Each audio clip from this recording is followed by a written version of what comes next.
Naturally, we have a tendency to believe or trust something we can see and we can hear, but we are surrounded by many things also we cannot see, we cannot hear, but they exist. Life is a very rare thing. Life is also made of some bits of cosmos. To get to know what life is may be the ultimate question. Art is something very intimate and personal thing. But of course, artists are living with the same age as people live. So we are surrounded by new gadgets, new technology, or internet, and tsunami, and earthquakes, everything. So, of course, we have to deal with those social things.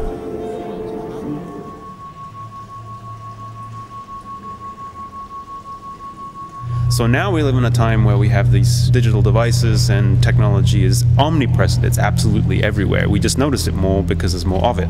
It's always been there, but now it's incredibly dense. Technology is just the material with which I can make art. I just don't happen to come from a time when the only stuff was pigments and charcoal. Now the stuff around me is these kinds of telephones and communication technologies, and we also don't really have the control of progress and of these technologies. They just happen, and then they have an effect on society, and sometimes it's good, sometimes it's not so good.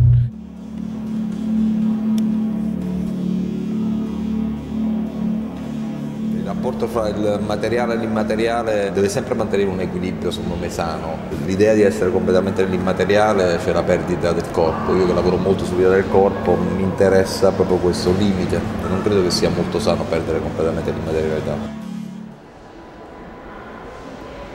I had the idea of materialize my mother, who is dead. So her portrait is made of nothing but light. It's a portrait of my mother without her being there in any way.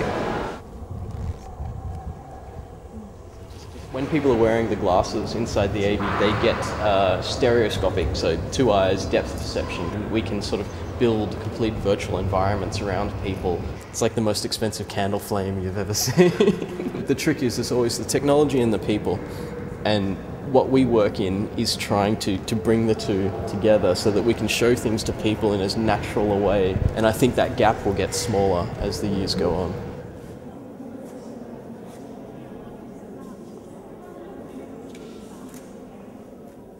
Last century, we have a lot of philosophers speaking about the end of history. Many people have the feeling that we are still in the present. There is not so much change. There are very, very fuzzy change, from the 80s until now. From a cultural point of view, from a social point of view. If you remember, for instance, the conflict between generations, between the people of the 50s and the 60s, for instance, and between the 40s and the 50s and then 60s and 70s, it was 5 years of difference. It was a source of conflict. Now, almost everybody are listening almost the same thing, which is a problem. Absence of conflict is not exactly pushy, but the problem with this present is that now is so present that he is killing the futures, and he has almost already killed the history. How do you imagine the future in 20, 50 years? More of the same. I have children, so I hope it's going to work out. You'll have something that just clips over your eyes or even just plugs into the side of your head. Se la tecnologia ha avuto un'evoluzione pazzesca, il pensiero è rimasto a quello di 2000 anni fa, anzi è regredito. Traditionelle Schönheit, zum Beispiel Natur, quasi aufgefressen wird und wieder aufersteht als digitale Tigerdinosaurier oder Blauwale im IMAX-Kino, hyperrealistisch. I imagined my youngest son will get to my age in 20, 30 years, how the world will be like. And I was really scared. Since then, I'm organizing this company called More Trees, to plant more trees or maintain the existing forest. We are consuming the natural resources too much. If we seek on this lifestyle, we need 3 or 4 more Earth. So we can't do that. So we have to reduce and we have to reallocate. We have to know the fact first. So the technology will help a lot for that also.